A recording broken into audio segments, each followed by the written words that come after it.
Iki jumeneng mawon iki. Yo. Monggo Pak Mugi. Kancane Pak RT. Nah. Yo, yo. Iya, asik.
Ujarku labas, kepenak banget malah dindek ya Pak Mugi Jan.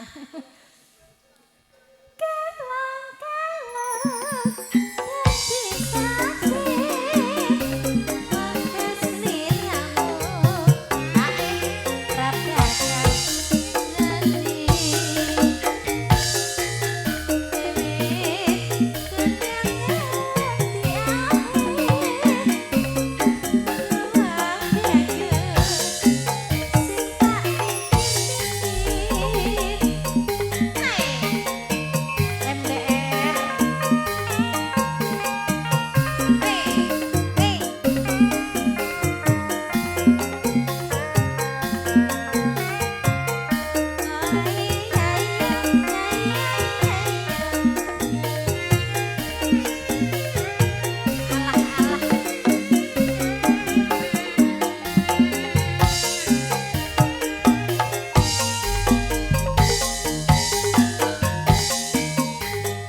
niki Pak Mugi matur suwun nggih.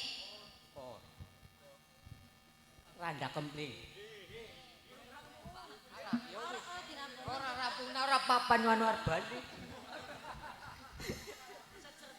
Setretan ora apa-apa. Oh, alah. Setekan wis marem. Ngene tek lho. Kowe Wis manut, lombone manut, tek. wis manut, wis manut. Ki randa kempling wis ora tahan ki Bapak. Ki dudak kempling, ki randa kempling pas. Rampungna lah wis setretan wae. Lah wis ora tahan banget ya Pak. Ya wis ki tindek mawon wis tindek manut. Pak Mugi pancen ora sabaran, Pak Ki Aziz.